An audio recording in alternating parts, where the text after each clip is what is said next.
दादा नमस्कार. नमस्कार. काय सांगाल आज फॅनबद्दल? सकाळपासून तुम्ही इथे मैदानात आल्यात तेव्हापासून आपण फोटोज काढत आहोत, त्याबद्दल काय सांगाल? काय नाही, त्यांचा प्रेम आहे, त्याच्या प्रेमापोटी येत आहेत सर्व फोटो काढायला, मथुरपाशी येतात. आणि आज आपली गुरु शिष्याची जोडी आपल्या पलताना दिसली, त्याबद्दल सांगा ना, कारण की या जोडीचा खूपच चर्चेत असते ही जोडी, कॉकटेल आणि मथुरची. या जोडीबद्दल सांगा. छोटा भाऊ आणि मोठा भाऊ अशी जोडी आहे आणि जी एवढी फॅन फॅमिली आहे त्यांना ही गाडी पळताना बघायची होती, तर ती आम्ही आमच्या माध्यमातून दाखवली पळताना. बरोबर आहे. आणि मथुरच्या जिद्दीबद्दल काय सांगाल? लंपी आजारातून कव्हर होऊन मालकाच्या नावासाठी तो 3 फेऱ्यांमध्ये गुलाल देखील घेतो, 1 नंबर करते, त्याच्या जिद्दीबद्दल काय सांगाल? त्याला सल्यूट आहे आणि त्याचे उपकरणं विसरण्यासारखे आहेत ना, कधी विसरू पण शकत नाही. त्यांनी अखंड महाराष्ट्र, अखंड देशभरात सगळीकडं माझं नाव केला, त्याच्यामुळे ओळख निर्माण झाली, खूप आनंद आहे.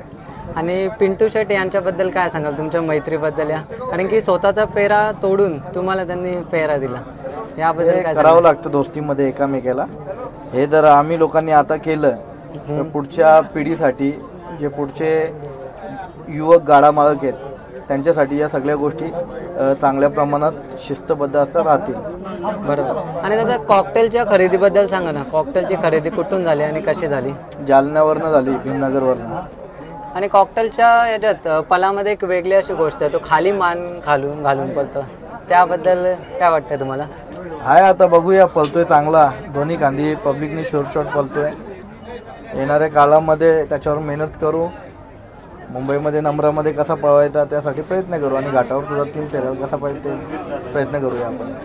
आणि आज पुसेगावचं नामांकित असं मैदान, तिथे आपण गटपास देखील झालेलो आहोत, तर कसा आहे, आनंद कसा आहे? गटपास झाला तरी इथे समाधानी आहे, कारण की इथे कोणाचाही काम नाही आहे, कारण की एक क्रिकेटपट्टूमधील पट्टी असते, एक बॅटिंग एक बॉलिंग. बरोबर आहे. म्हणजे या 2 पट्ट्या असतात आपल्या. कधी कधी बॉलिंग असल्यानंतर 20 ओव्हरची मॅच असली 20-20 70-75 धावांवर कधी कधी अलाउड होतात, कधी कधी 200+ पण होतात. बरोबर आहे. तशीच देखील ही पट्टी सुद्धा, म्हणजे इथे कोणाचंही काम नाही आहे, एकदम बॉलिंग पिच आहे, कोण कधी कोणाला टाकेल ते माहीत नाही पडणार. बरोबर. आजच्या आयोजनाबद्दल काय सांगाल? कारण की पहिली गाडी सकाळी बहुतेक 7 वाजता सुटली होती. आयोजन खूप चांगलं आहे आणि ते शेवटी सुरुवातच इथनं झालेली आहे. बरोबर आहे. आज शर्यतीचे पंढरीत इथनं आहे, कारण की अखंड महाराष्ट्राची नजर या पुसेगावला लागलेली असते आणि पुसेगावकरांचं नियोजन एकदम शिस्तबद्ध आणि चांगलं असतं. बरोबर आहे का दादा? धन्यवाद, तुम्ही मोलाचा वेळ दिला त्याच्यासाठी.